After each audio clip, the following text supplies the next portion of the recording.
Bonjour à tous, dans cette vidéo nous allons calculer l'amplification et le gain en tension d'un montage à partir des allures, donc de la tension d'entrée, donc qui est en blanc ici, et de la tension de sortie, qui est en rouge également ici. Donc au niveau de l'amplification, déjà pour commencer, donc l'amplification d'un montage, par définition, l'amplification, donc on va le noter généralement A, et donc par définition, ça va être la tension de sortie, donc en général la valeur efficace, divisée par la tension d'entrée. Donc là nous avons l'amplification du montage. Donc ça c'est la définition. La tension de sortie, si on veut essayer de l'exprimer en fonction de la valeur maximale, donc on va faire Vs max divisé par racine de 2, puisque nous sommes en régime sinusoïdal.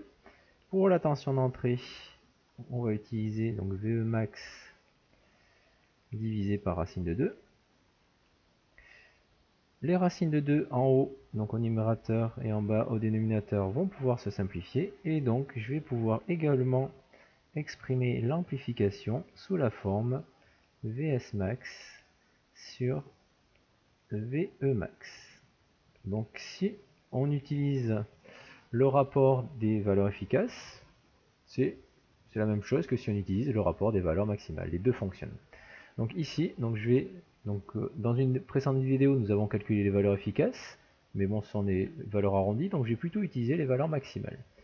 Donc au niveau de Vs, la valeur maximale, donc c'est 3 volts. Donc ici l'amplification, je vais pouvoir écrire, donc Vs max c'est 3 volts, divisé par donc Ve max qui vaut 8 volts. Donc si je fais l'application numérique, 3 divisé par 8, donc je vais trouver une amplification de 0,375 ici. Et donc il n'y a pas d'unité, hein, puisque ce sont des volts divisés par des volts.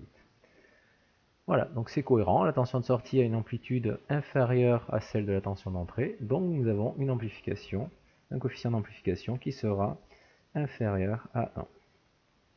Voilà donc pour un premier résultat.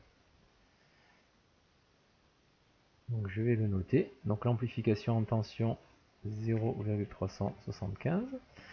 Et donc maintenant, comme des fois dans les montages, vous verrez plus tard, il y a des amplifications qui vont être très variables, donc ils vont varier par exemple de 0,1 à 10 000, on fait intervenir une autre notion que l'on appelle le gain en tension. Donc le gain, par définition, le gain en tension va être égal à donc 20 fois log de l'amplification.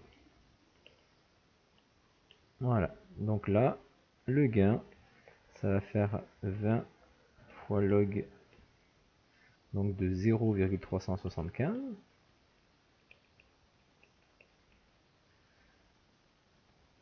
Et donc si je fais l'application numérique,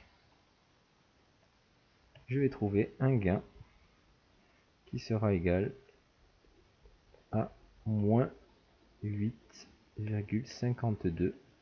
Et donc l'unité du gain s'exprime donc en décibels. Donc ici, donc ce sont des décibels.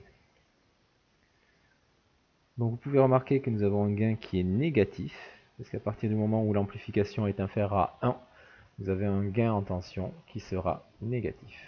Voilà, donc je valide ici, moins 8,52. Et voilà, dans une prochaine vidéo, nous allons étudier la puissance qui va être transmise à une antenne de 50 ohms. Merci de m'avoir écouté et à très bientôt pour une prochaine vidéo.